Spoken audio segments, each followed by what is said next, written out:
Set now to kick this one away, and off it goes.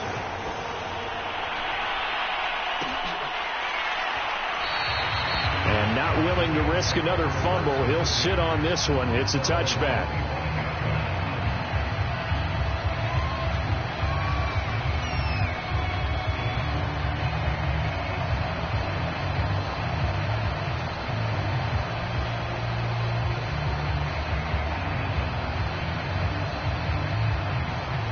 Set to begin their next drive, the Rams offense at the line.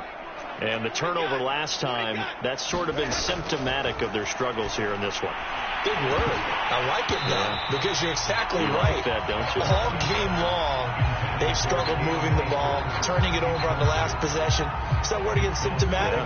Yeah. I like that. Your analysis, symptomatic of the success of this broadcast. What I like is that you gave me the word, and I just kept using it.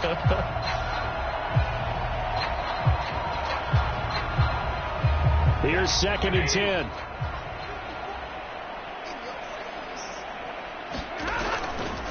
Stafford going to give to Akers on the draw. And they're able to get this one across the 35. 54 yards rushing for him in the ball game now on 14 carries. Despite the score, despite the deficit, no quitting this guy. He's running angry, running through arm tackles. He wants to change what that scoreboard is saying. Line of scrimmage, the 37 on 1st and 10. On the ground, it's Akers. And they will only muster a yard here to the 38. And the big fella stuffed that one up in a big way. I think doubling him has to be a priority because you can't move up to the next level if you don't take care of him first. To the outside, this is complete to Jackson. And he's dropped right at the 40. Gain of 3.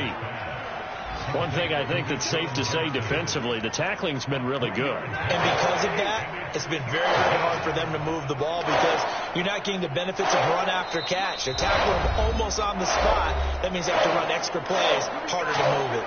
So it's Rams football here as we get you reset.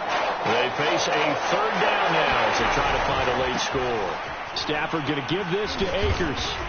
Fights through, and now a crease. He's at the 30. 10. They're able to convert on 3rd down, and that sets up a 1st and goal. So he nearly took it the distance, gets him down inside the 10 for a 1st and goal. I'd love to be in his head right now because is he rewarding himself for a great run, or is he kicking himself because he didn't get all the way to the goal line?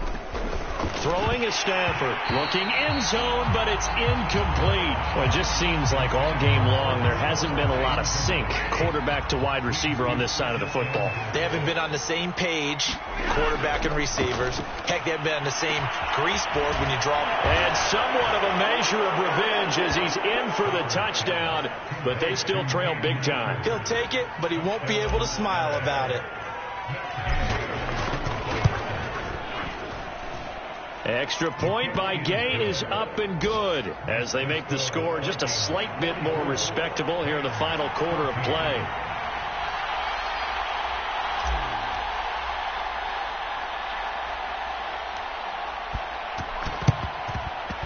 And they've got it. They recovered it.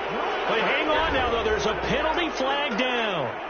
So they touched it before it went 10, and that's obviously not going to help their comeback bid here in the 4th. No, not at all, and they're trying to get something going after one there, but you've got to give yourself a chance. Let it go 10 before you touch it.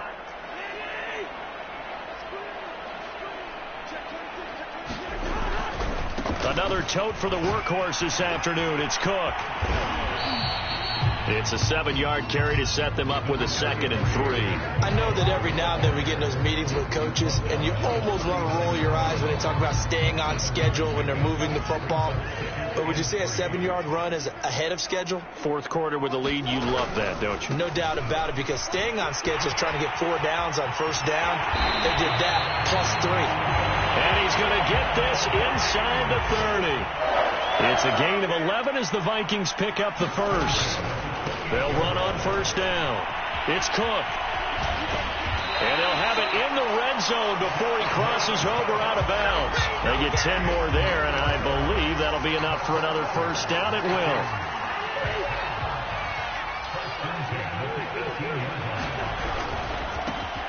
Now a give to Madison. A big Sebastian Joseph day there on the stop. Well, praise has to go to the guys on the offensive line because they've had a very